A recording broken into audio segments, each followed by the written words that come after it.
Hi, everybody. We are going to be live streaming the taping of Knowles on the News. So we're going to get started right now. I hope you enjoy the show. It's going to be my perspective on the news.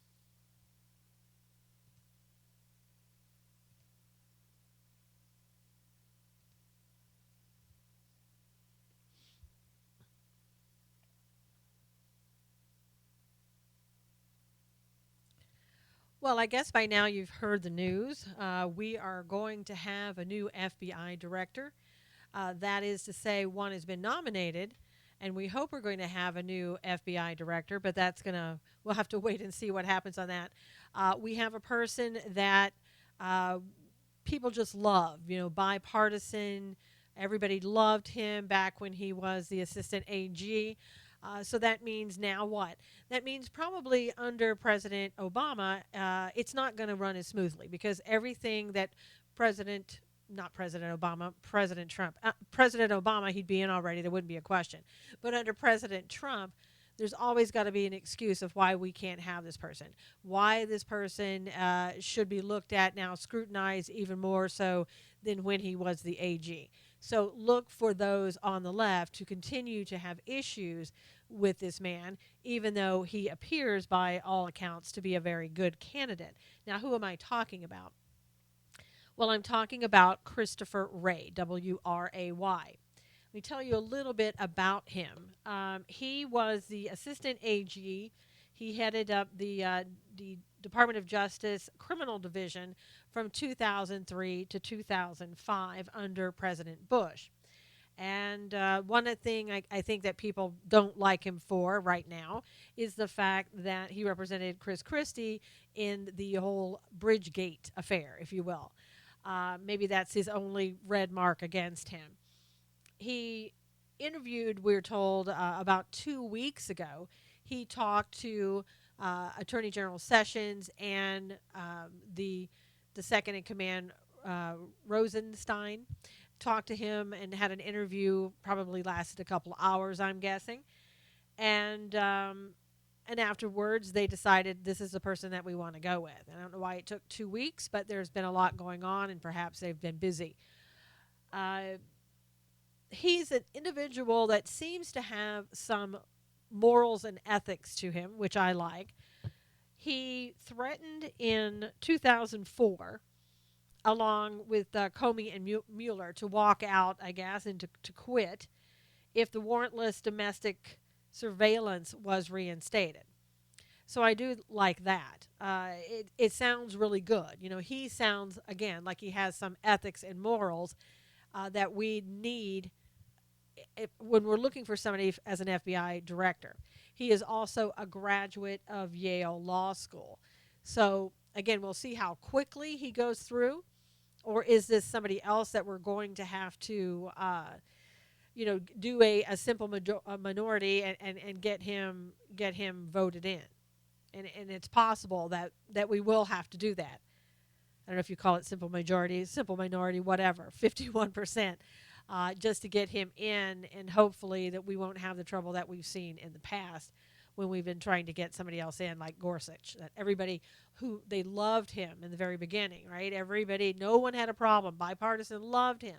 But when it came time, in order to bring him on as a Supreme Court justice, then all of a sudden, now we've got to dissect everything from the very beginning, start all over again. And it wouldn't surprise me with Christopher Wray that the Democrats are going to pull the same thing, where it's going to be, well, let's see, does he have a Russian connection? I mean, he is connected in some way to Comey and Mueller from a way back. Maybe, and since they're in this Russian probe, maybe somehow we can work it to make him connected to Russia, and maybe he colluded with Russia. So we'd best go through this for, you know, months on in order to decide, no, we don't really want him. We want somebody else. Oh, I know who we could get. We could get the person that, what was his name? Merrick something, that Obama wanted for Supreme Court justice. Let's bring him around and let's make him the FBI director. And hopefully, the Republicans have got to learn somehow, some way, and hopefully they've learned now that no matter what you do, you're never going to please the left. You might as well just go ahead and do what it is that you need to do, because the left is never going to like you, they're never going to care for you, and they're never going to vote for you. You may get one or two stray people from somewhere, every now and then, but the majority of the people, they're not going to vote for you. The people who vote for you are conservative Republicans who go to the voting booths and they vote for you. So focus on those people. And it seems like that's what President Trump is trying to do. If everybody else could just follow suit, if the rhinos would follow suit, if the rhinos could understand that this is the way it's done, then perhaps they would be further ahead. But we have so much that we need to accomplish. We can't continue this worrying about the left thing that we do. We've got to get Obamacare out of here, repealed and replaced. And I don't like the fact that we continue to sort of look at it and see what some of the parts of it that we can save. I think we need to get rid of all of it. And we just need to start over. I mean, look at some of the states like Ohio now. They're not even, everybody's leaving. And all the insurance companies are like, we're out of here. We're not going to do the exchanges anymore for Obamacare. We're gone. And so this is exactly what Obamacare wanted. They wanted a one-payer system. And they were going to get that under Hillary Clinton.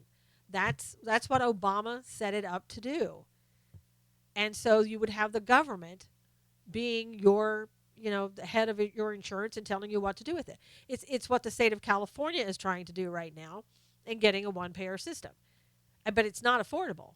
I mean, already California is at a breaking point in most respects because every illegal immigrant that comes to the state, we provide all kinds of services for them.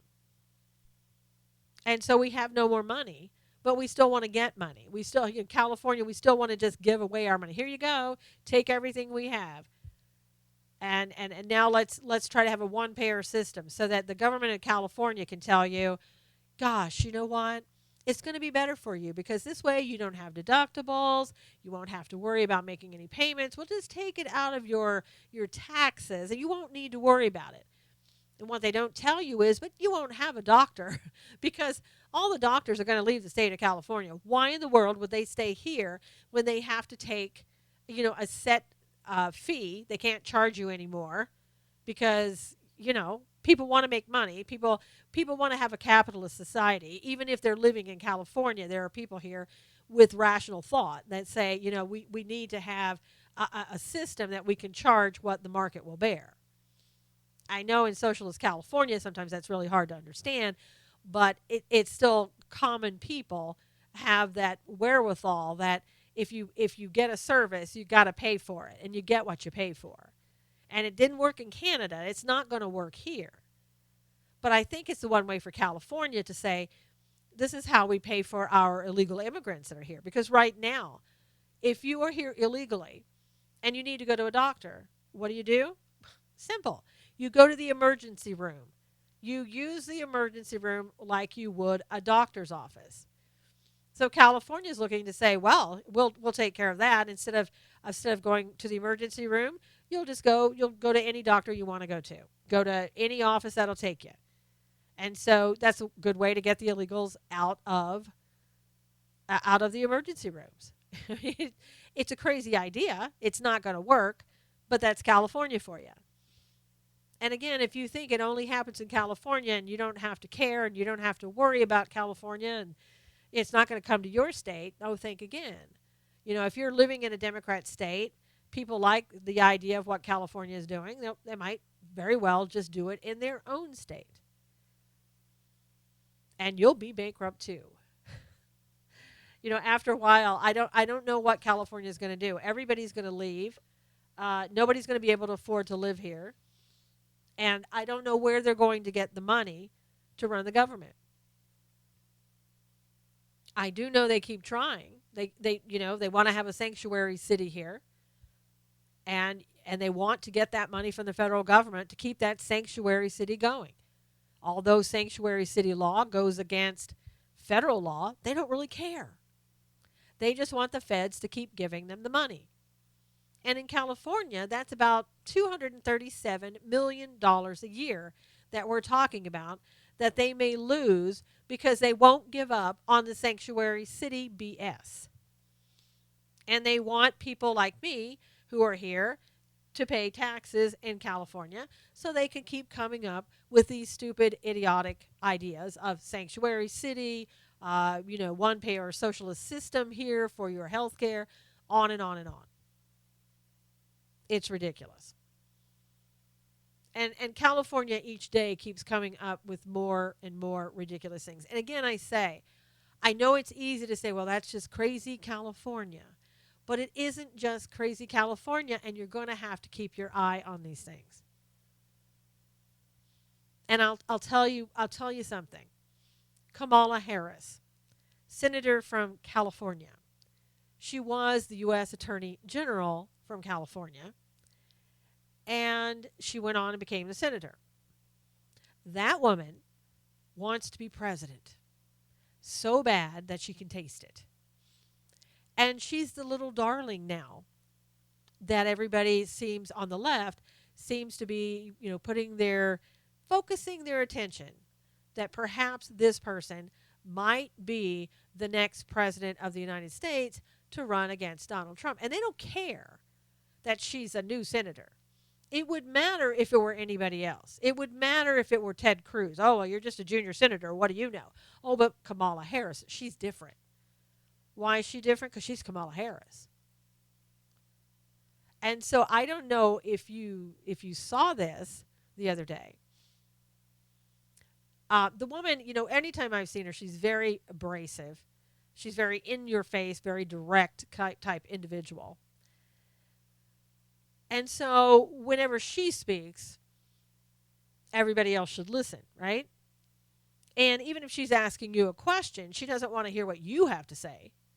She wants it to be the opportunity for her to tell you what she's thinking. And you just sit there and listen. And she tried this yesterday with the head of the DHS, Kelly. She would ask him a question, regarding sanctuary cities. Again, a very touchy subject for her.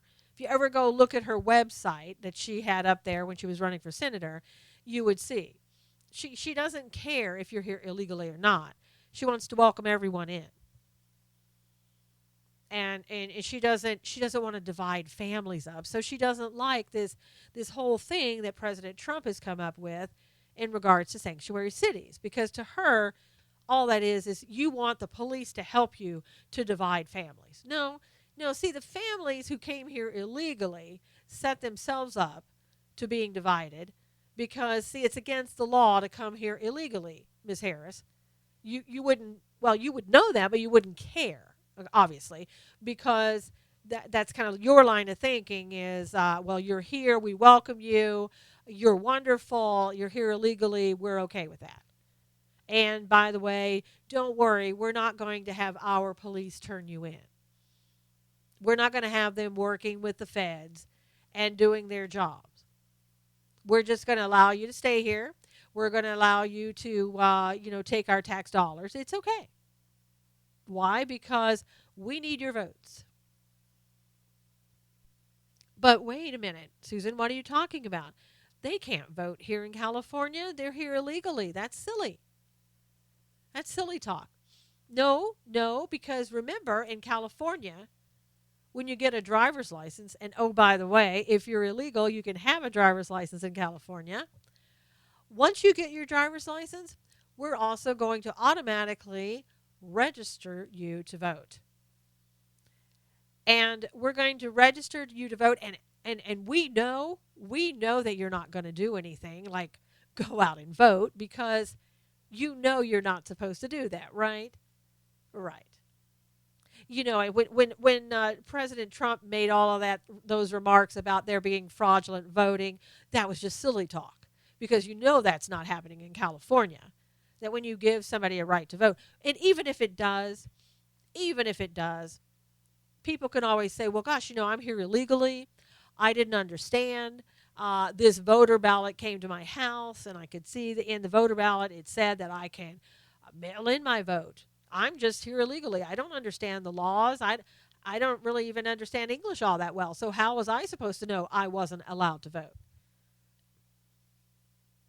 And you can see the logic, right? You can see the logic behind the Democrats in charge here that will say, well, no, there's no fraud. You got to have intent when there's fraud, and there was no intent to be fraudulent. Come on, these are just innocent people who didn't know any better, and they just happened to vote a couple of times for their family members and everybody else. So don't worry about it. That's not really fraudulent. Don't tell anybody. Shh. And that's the way it'll be. But back to Kamala. She was very rude to Kelly. Whenever he would try to respond to her, she would just interrupt him. And at one point, he said to her, if you would just let me answer the question. And it was almost like, excuse me, I'm the queen here. I asked you a question, and if I interrupt you, that's okay. She didn't quite say that. That's my interpretation. But it was kind of like, how dare you talk to a U.S. senator that way? I'm Kamala Harris. Do you not know? Do you not know that I want to run for president in 2020? So, he tried his best to get some information through. He tried to tell her, we'll work with you. We'll work with the police department. We'll do whatever is comfortable. Now, I'll have to say, I don't understand what he was talking about with that. I don't want you to do what's comfortable if you're a police officer. I want you to do what is the federal law that guides you. And if the federal law says you must notify ICE or whomever that these people are here and that we'll detain them for you once they get out of jail and you can take them, then that's what I want you to do. So I don't know, talking about the DHS head, I don't know what you mean by do what's comfortable. See, I want everybody under the law to be treated the same. I want the laws to apply to everyone equally. And if you're in this country, you still have to abide by the laws in this country. And even though Kamala Harris doesn't like it, even though that she wants sanctuary cities to go on, and she doesn't want California to lose $237 million, that's her problem. And I don't understand how a U.S. senator sits there. I don't care if she's from California or any place else, how she sits there and says, I don't want to abide by the law, and I don't want the police in the state of California to abide by the law. That's ridiculous. I mean, since when are we as politicians allowed to say we don't want to obey that law? We don't like it. I mean, crazy that would even come out of her mouth. But of course, she's Kamala Harris. She's going to run for president. And California's even trying to, and this I'm telling you, it'll be in other states too. They're trying to become a sanctuary state when it comes to marijuana. They don't want the federal government telling them that they can't have marijuana and use it for recreation and medicinal purposes. So again, are you going to risk losing more money from the state because you want this to be able to do whatever you want, and the federal law says no? Well, I think California, the answer there is, yeah, California's going to do that. And, Kamala Harris is probably going to lead the way because that's who she is. And you can just see, she's on these committees now. And she's talking tough. I'm talking against Kelly, here he's the head of the DHS, but I don't really care. I'm Kamala Harris. I want to be president. And it's just, you can see that. You can see Elizabeth Warren doing the same thing. These two women want to be president, and they're going to be tough talking and talking down to whomever on the right that they can. So prepare yourselves for that. Prepare yourselves to see more and more and more and more of her. I would suggest earplugs and Pepto-Bismol. Keep it handy. But you're going to see more of her. And she is going to bankrupt California, and she doesn't care. They already have lawyers here that are going to fight sanctuary cities. They retain Eric Holder's law firm to help out in doing that. They're already giving illegal immigrants here advice on how to, get around all of this, and the taxpayers are paying for it. And again, I know people are saying, well, that's just crazy California. You should leave.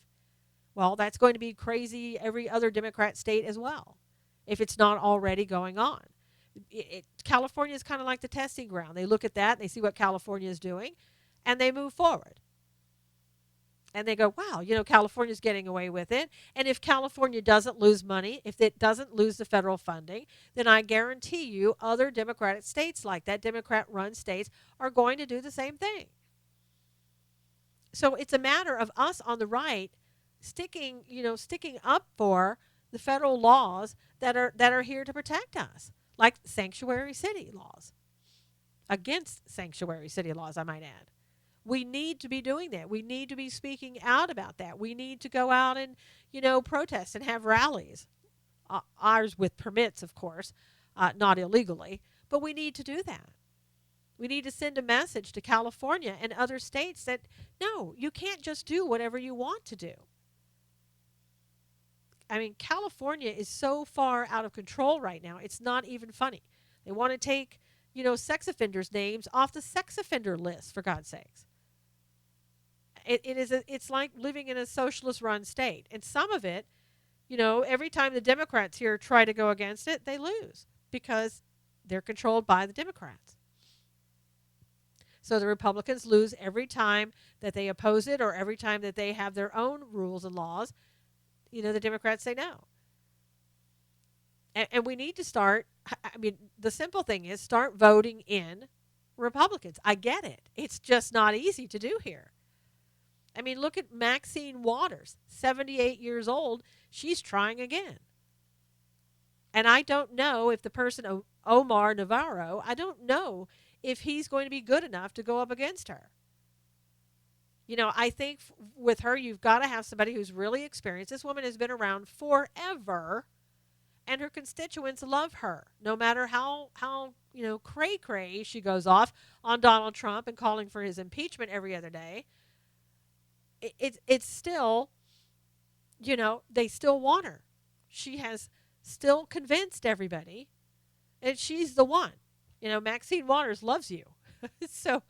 So somebody is really going to have to throw a lot of money at the GOP candidates, and I don't see that happening so far. And that's what happens a lot in California. There's no money thrown at these GOP people. I know some other people who tried to run for Senate. They weren't helped. They weren't helped by people in Washington. The GOP, the Republicans, they just turned their backs on them. It's like, whatever. You're on your own. Well, that's not going to work. And California is not a small little state. People need to start paying more attention. GOP, listen up. You need to start putting money into the state of California to get this turned around. And I realize, and even Ronald Reagan said, he made a mistake. He did that whole amnesty thing, and it opened California up and caused everybody to run here that was, more pro-Democrat, let's say. So, you're not going to turn that around by doing the same thing each and every election. You're going to turn that around only if you put a lot of money and effort into making California red again. Because if you look at a map of California and how people vote, everybody on the coast is voting Democrat. Everybody. And that's where the money is. And so if you're going to counterbalance that, you're going to have to throw some money out here, GOP. Reince, listen up.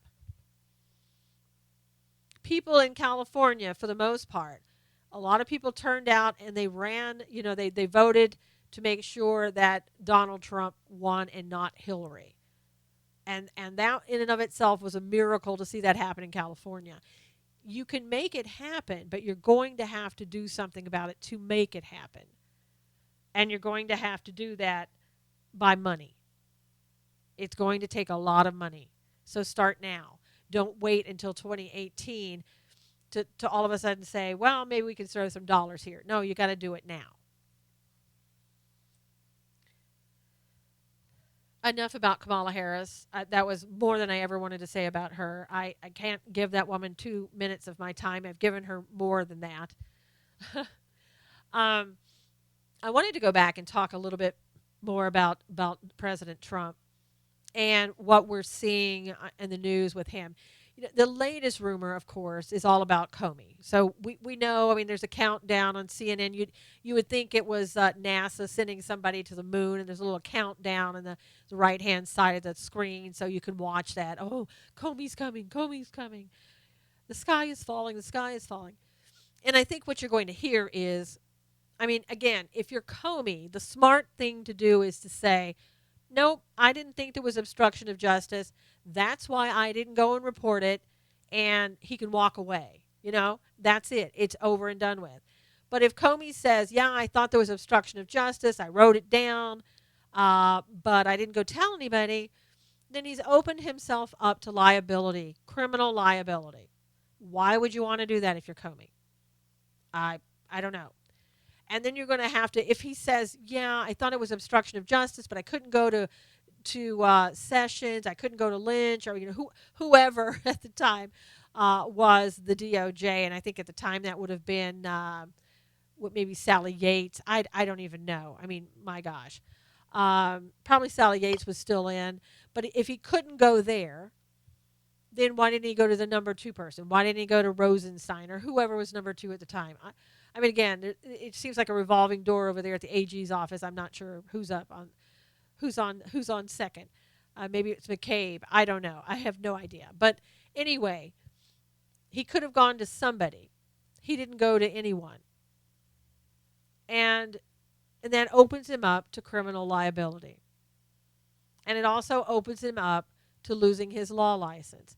So if they say, well, if you didn't go and there was a good reason for it, what were those reasons? And then we've got a whole new ball game to go through. And then we've got to prove that he wrote these notes around the same time. Maybe during the meeting he wrote these notes. Was it right after? Was it 2 weeks after? What were you thinking when you wrote the notes? It's going to go through a long, drawn-out process. Coates has already said today, they tried to make it out like, oh, well, Coates was told by President Trump to go in and interfere with the Flynn investigation. And my understanding, he came out earlier today and said, no, I wasn't told to interfere with any investigation. That didn't happen. So there's one down. So Comey needs to come in tomorrow and say, no, didn't think it was obstruction.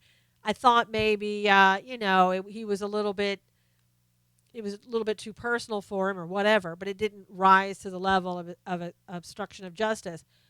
And then we just move on.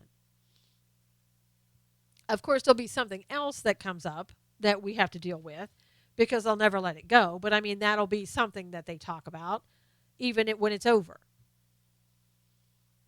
And now the new thing is, now when we're on the cusp of having Comey come in,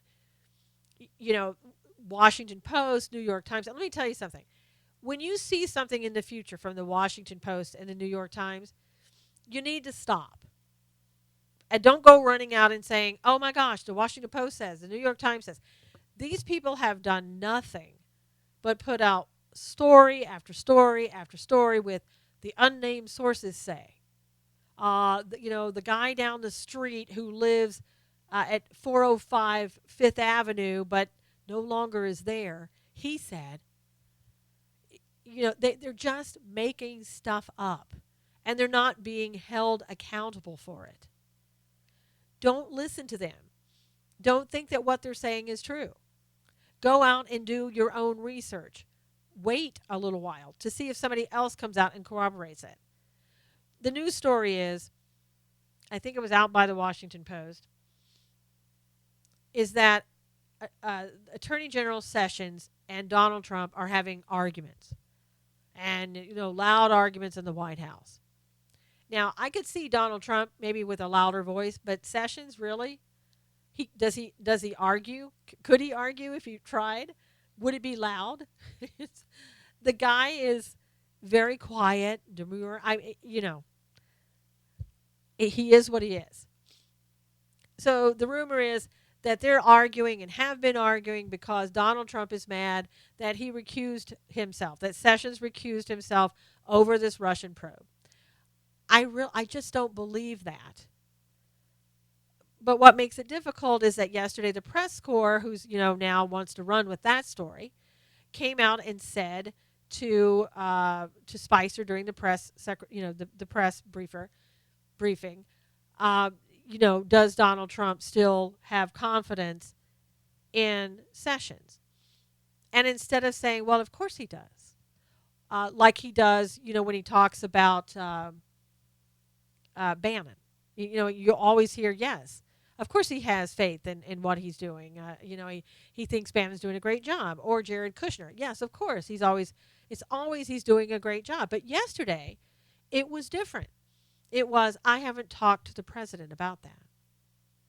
That was an odd answer. I don't know what's going on. I don't know if anything was. I don't know if the president said, you know what, don't give him anything on Sessions. And maybe that's why he responded the way he did. But if he had said, yes, the president, of course, has confidence in Sessions, it would have been over with.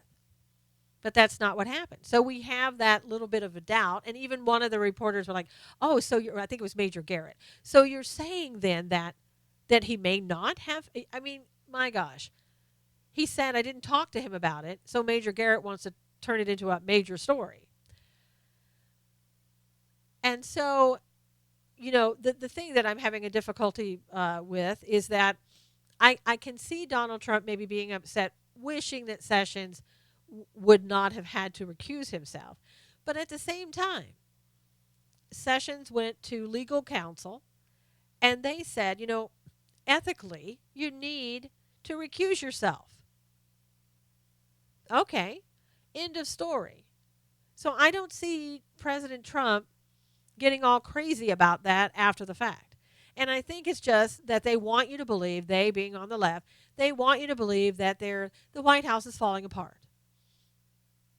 And you see, this whole thing with Comey's coming up, and now he's pressuring Sessions to be, he doesn't like the fact he had to recuse himself, so he's pressuring him. He pressured Comey to interfere with Flynn. He pressured Coates to interfere with Flynn. He pressured Melania to, whomever. One person after the other. He pressured all of these people. So therefore, you see, there's turmoil. There's turmoil in the administration. The administration's not running properly. America's in trouble. So, again, really every story that has come out that they've talked about has been a nothing story. It's turned out to be not anything what they said it was. And so I don't even believe this Sessions story. And look how long ago that this occurred, that he recused himself. And, as somebody who used to practice law, I think he did the right thing. Because, he was involved in the campaign. And anything he said about Russia, the left would come out and use it against him and say, look, you were in the campaign. How can you even talk about that? Of course you're going to save yourself. Of course you're going to say this never happened, on and on and on. It was a no-win situation. He did the right thing. And I know the president knows he did the right thing. And yes, he may not like it, but sometimes that's the way it goes. And as a U.S. Attorney General, and as Sessions said, he's going to do things sometimes that the president doesn't like. And that's the way it is. And he did what he knew that he had to do. And again, I think it's just a made-up story. And I tell you why. As you know, there's this whole agenda, and it has been an agenda since the very beginning, and it continues to be an agenda of those on the left to disparage this president, to stand in his way, to make sure that he's not going to be able to get anything done because of the fact that they're going to be there to block his every move. And we see that repeatedly. And we see the media on the left coming out and helping out in every way that they can. And I'll tell you, there's a name for this. I had a guest on my show on Monday. And if you didn't hear that show, just go to Spreaker.com, type in Stand for Truth Radio with Susan Knowles. His name is David Capellian. He is the vice president at WND.com. He wrote a book called The Marketing of Evil. And we were having this discussion about that. And it dawned on me that this is exactly what's going on right now with this the left working together with the media and everybody else trying to get this president impeached, trying to make sure that he doesn't get his job done for the American public. It's the marketing of evil. And how are they doing it? The marketing of evil is done really by propaganda. And that's what they're using. And I'll tell you, one of the biggest ones that I've seen. Let's just start with Kathy Griffin, because we all know what happened there with her holding up the replica of Donald Trump's head, all bloodied, like, oh, here, I just decapitated the president. That is the marketing of evil. The woman honestly thought that people were going to go, that they hated Trump so much that they were going to go, wow, Kathy, that's just amazing. You're so outside the box. We love the work you're doing. You're just amazing. It didn't work for her. And you have a woman who comes out crying. This woman who's the perpetrator now wants to play the victim. Oh, I did something that was just great and artistic and beautiful, and it was against our president. Don't forget the marketing of evil. And you, Donald Trump, you're trying to bully me. And she faked tears. It was just disgusting. I thought she was a better actress than that, but apparently not. And she comes out and says, with Barron, that I would never hurt a child. I would never say anything about a child. I'm not like that. Well, you see these people on the left, they forget, right? They forget that back in, 2016, she said she was going to go after Donald Trump, and she was going to do it even if she had to go through Barron and do it, put Barron down. She didn't care. And then not only that, but in 2009, she came out and Sarah Palin's child, one of her children, has Down syndrome. And I forget where she wanted to go, whatever, but in 2009, Kathy Griffin came out and said, why don't you just stay home with your retarded child, to Sarah Palin.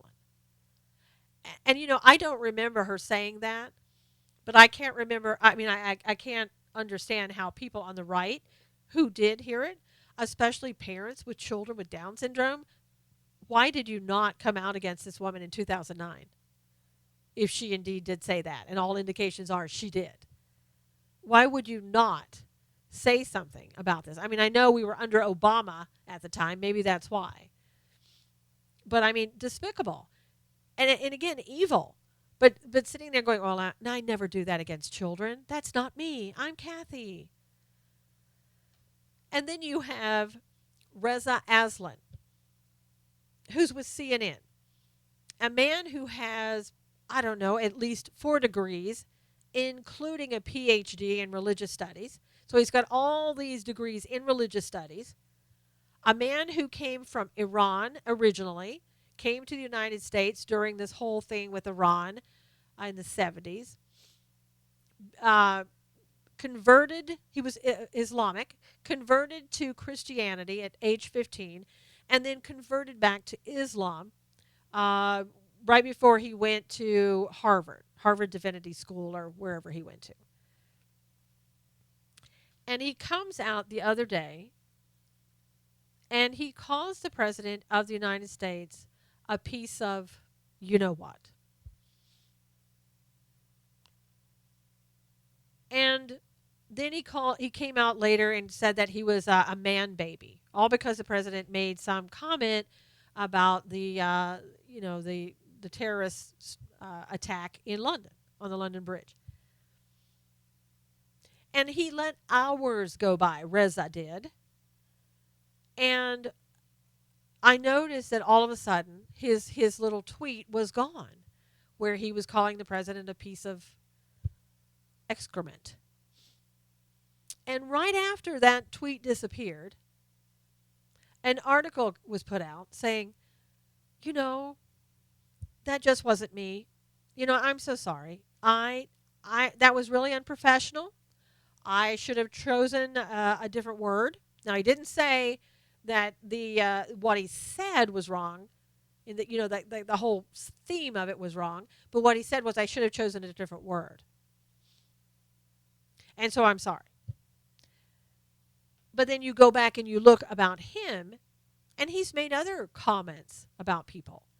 He talked about Tim Walberg, who is a senator, and when Tim said something to the nature of, climate change, we don't need to worry about climate change. God will take care of that. Reza said, well, maybe God could take care of Tim first. And he's called the people at NASA nerds. So this man may go back now and say, oh my gosh, I really shouldn't have said that, and that's not me. I'm not that person. You are that person. And again, what you're trying to do is you're marketing evil. You want people to look at Donald Trump poorly and not have them look at you. And so other things are happening. Now, if you've noticed lately what the left is trying to do, again, it's marketing. It's marketing. You got to know how to do this. You got to know how to market things to people. And what they're doing is now every time they say Donald Trump's name, they put a visual for you to go along with it.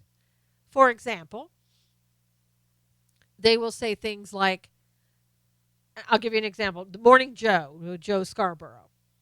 He was talking to Donnie Deutsch.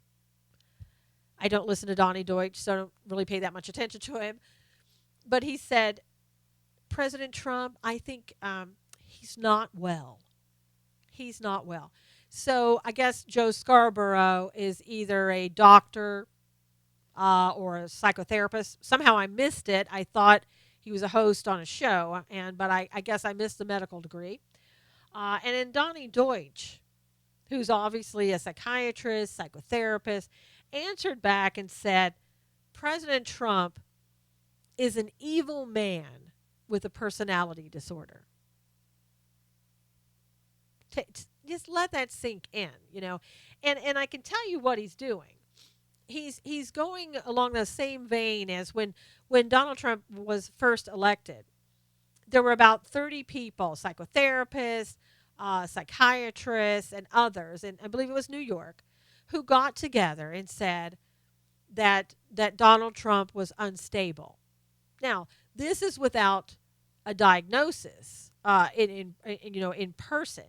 And in some states, you're not allowed to render a diagnosis unless you've actually treated that individual. For example, I'm a psychotherapist.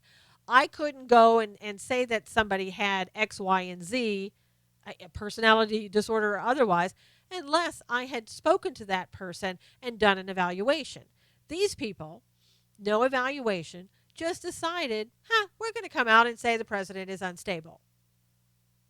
It's the marketing of evil.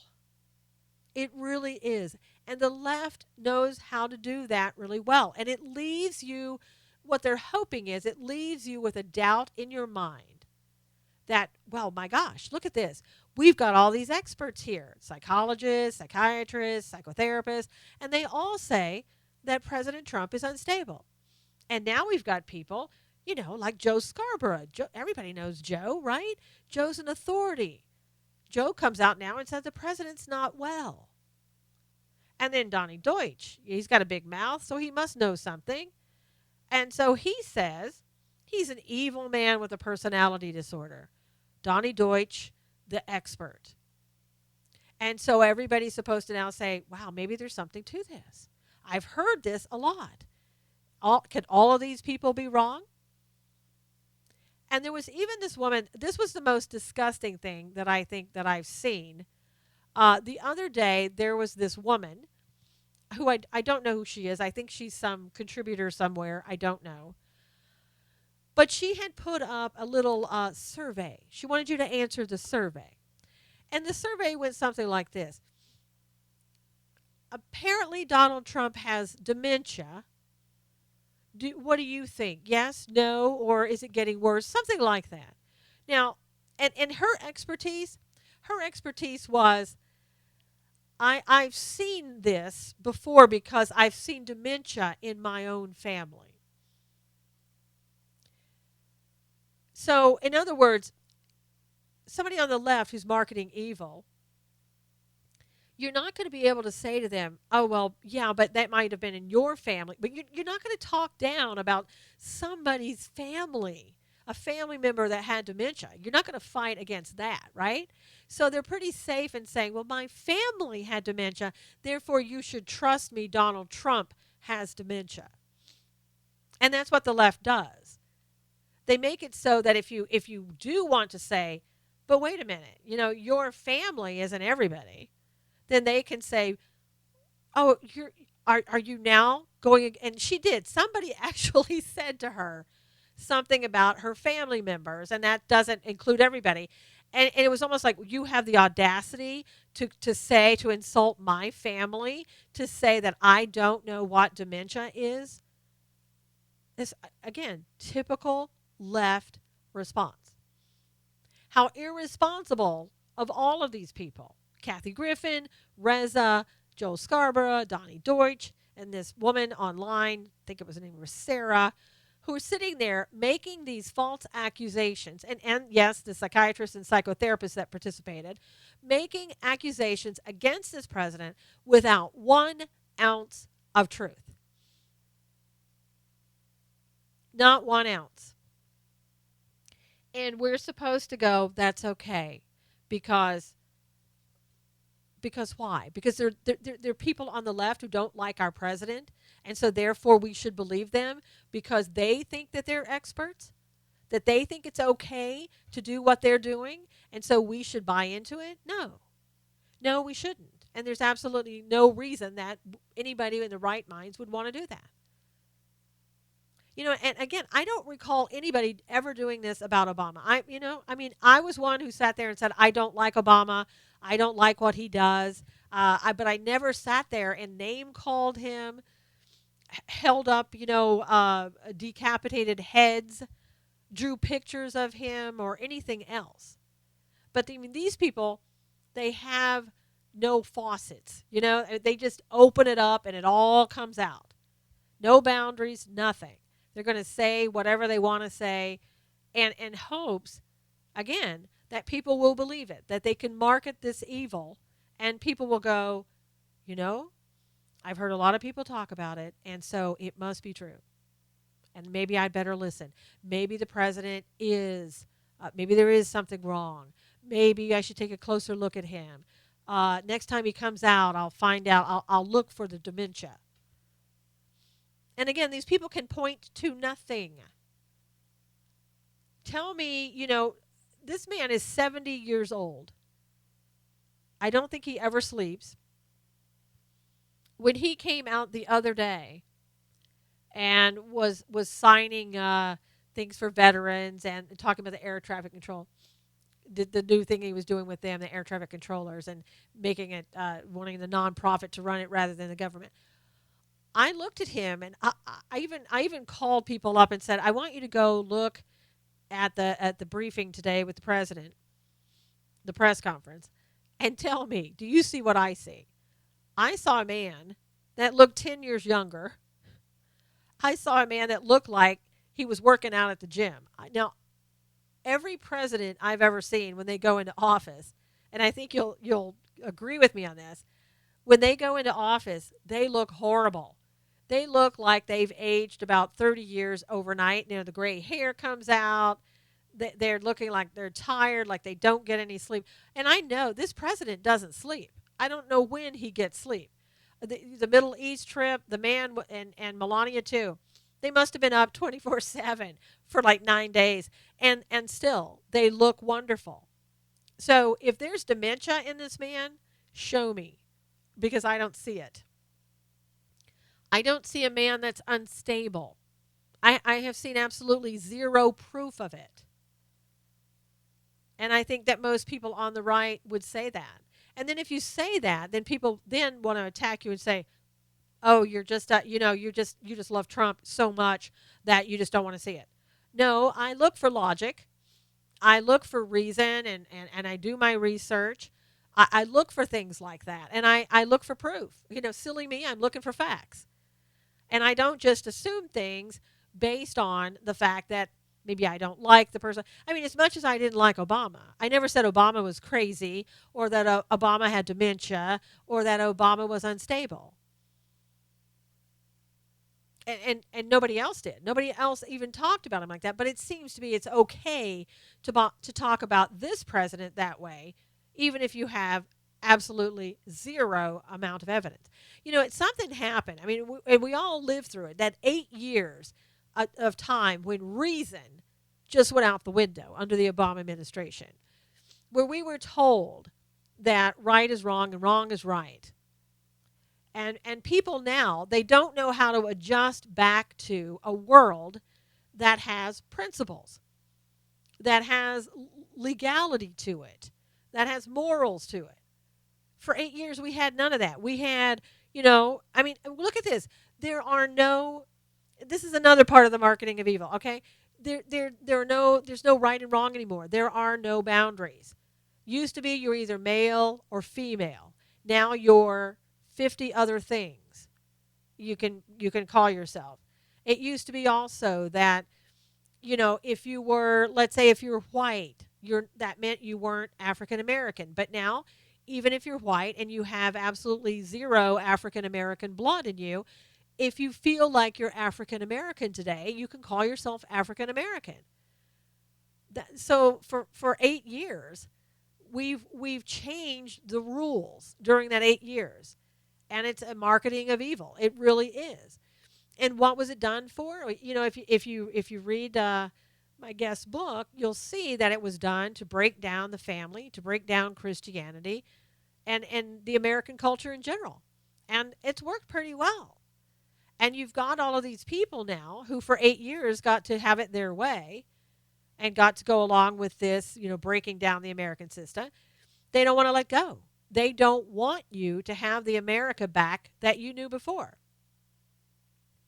And it's like some of our people, have said, you look at Trump and you look at all that he's done. He's accomplished a lot. He's given jobs to a lot of people. Obama never owned a business, somebody's saying in the chat room. And so, we don't look at that. We're saying let's break down the whole system. Let's change the system. And that's what happened over the 8 years. And now you have a President Trump who's coming in and saying, we want to have the principles put back in place. We want to use those things that we know work. If you hire people, if you have the economy good where people have the money to hire people and you hire people, it helps society. That's not what we got under the Obama administration. So I guess if you were brainwashed those last 8 years, you might look at this president and say, God, he's got to be crazy. Because everything pretty much that Obama said was true, Donald Trump is saying, we're not going to do that. That's crazy. That's stupid. We're not going to buy into climate change and allow our country to be penalized while every other country can do what they want to do. Well, Donald Trump, you're unstable. My gosh, where did you come up with that? Because Obama said just the opposite.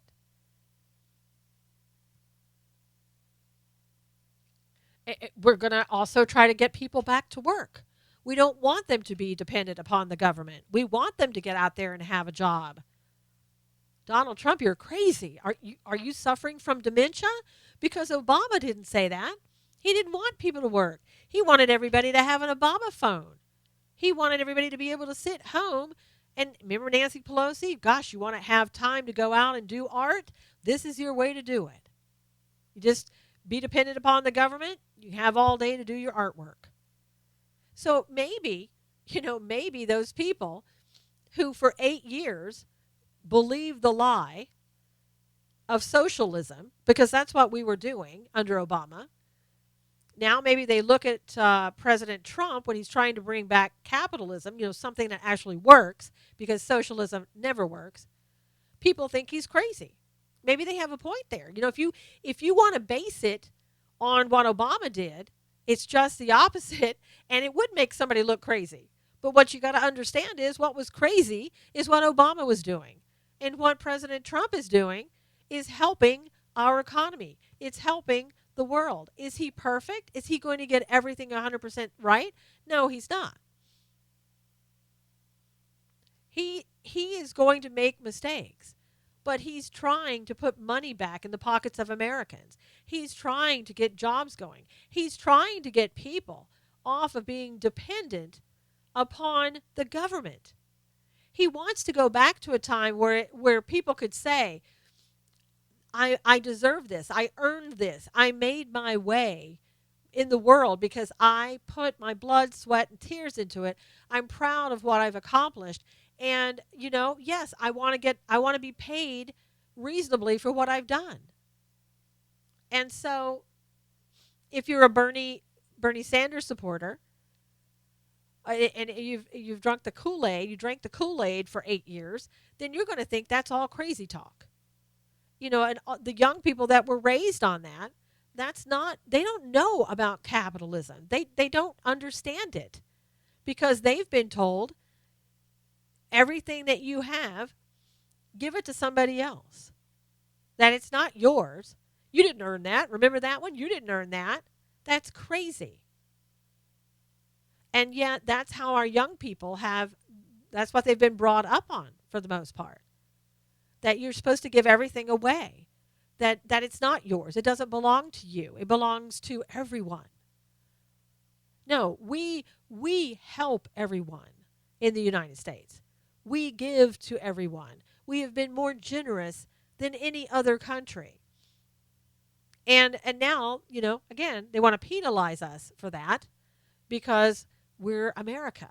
Another way to try to break America, break them down to their knees.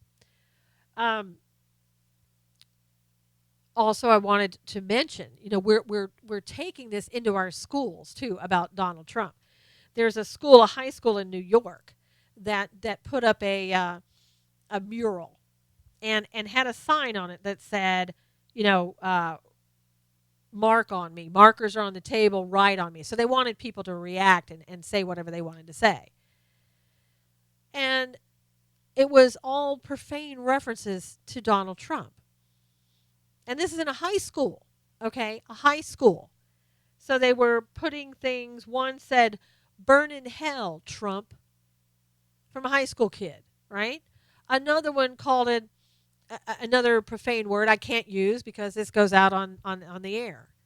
And these were written all over. So you're teaching children in high school that it's okay to say those things about your president. I mean, how crazy is that?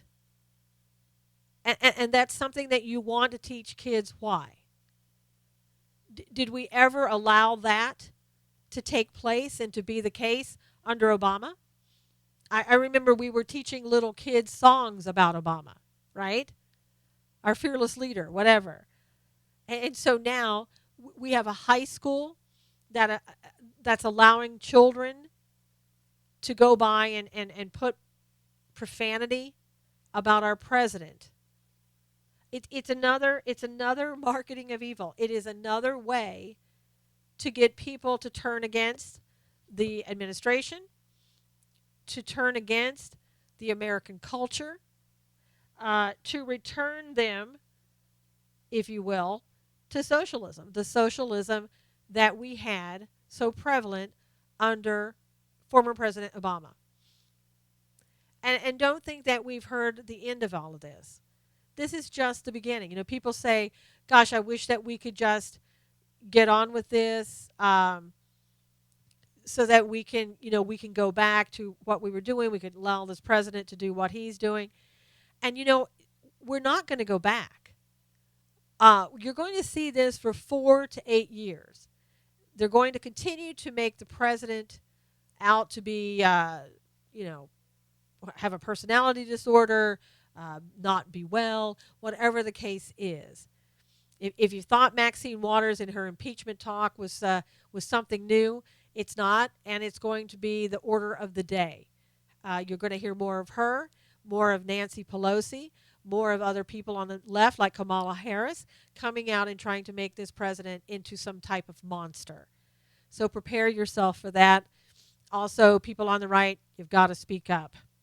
I thank you so much for being here today on Knowles on the News while I'm taping this. I was taping it live as well. I really appreciate you. And until next time, take care of yourself. God bless you. See you again soon. Take care. Thank you for all of you that were on. Monique, I was just taping my Knowles on the News today, so thank you for being on with me, and Robert as well, and Carmen, and a couple of other people. Uh, Knowles on the News will be out in podcast form very shortly. Look for it on Spreaker.com, and also please share this YouTube if you will, and Spreaker.com. We'll have it as well. Just type in Stand for Truth Radio with Susan Knowles. Thank you guys. Take care. See you again soon.